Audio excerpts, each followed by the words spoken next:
வெற்றி பெற வைத்த பரவாக்கோட்டை பகுதி பெரியவர்களே, உங்கள் அனைவருக்கும் எனது நெஞ்சார்ந்த நன்றியினை தெரிவித்துக் கொள்கிறேன். இந்த நேரத்தில் பரவாக்கோட்டையில் இருக்கிற நாகநாதரும், பரவாக்கோட்டையில் இருக்கிற வாக்காளர் பெருங்குடி மக்களும் என்னுடைய வெற்றிக்கு முதல் காரணம் இந்த பரவாக்கோட்டை பகுதி தான் என்பதை இந்த நேரத்தில் சொல்கிறேன்.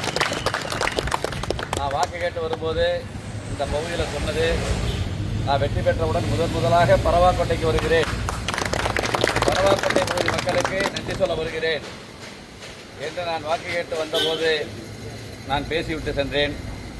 இன்றைக்கு அரசியல் பல்வேறு சூழல்கள், பல்வேறு இயக்கங்கள், நம்முடைய தாய் கழகம் பிரிவு, பல்வேறு நிகழ்வுகளுக்கு பின்னால் நம்முடைய ஷெட்யூல் படி மூவானூரில் ஆரம்பிக்க வேண்டிய இந்த நிகழ்ச்சி வண்டி மைக்கெல்லாம் அங்கே போயிடுச்சு. நான் சொன்ன பரவாக்கோட்டையில் தான் முதல்ல நன்றி சொல்லணும் அப்படின்னு சொன்னதற்கு இணங்க நம்முடைய அண்ணன் மலர்வேந்தன் திரு விமல், நம்முடைய ஒன்றிய கழக செயலாளர்லாம் பரவாக்கோட்டைக்கு அழைச்சிட்டு வந்துட்டாங்க. அதனால் மைக் இல்லை. நான் சொன்னது மாதிரி காலம் உள்ளவரை இந்த பரவாக்கோட்டைக்கு என்னை நான் ஒப்படைத்துக் கொள்ளுவேன், நன்றியுடன் நான் இருப்பேன்.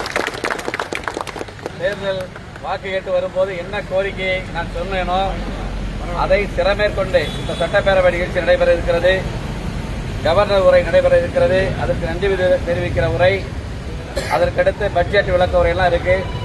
இந்த நிகழ்வுலாம் முடிந்ததற்கு பின்னால் ஒரு நாள் பரவாக்கோட்டைக்கு வந்திருந்து நம்முடைய இளைஞர்களை, இங்கே இருக்கிற பெரியவர்களை, அனைத்து கட்சி தலைவர்களை அழைத்து நான் கொடுத்த கோரிக்கைகளை நிச்சயமாக நிறைவேற்றி கொடுப்பேன்.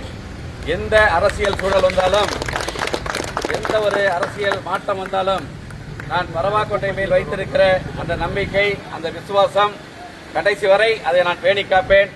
ஏன்னா அந்த மன்னார்குடி சட்டமன்ற தொகுதி எஸ் காமராஜ் வெற்றி பெற்றதற்கு பரவாக்கோட்டை தான் முழு முதற் காரணம் என்பதை இந்த நேரத்தில் நான் தெரிவித்துக் கொள்ள கடமைப்பட்டிருக்கிறேன்.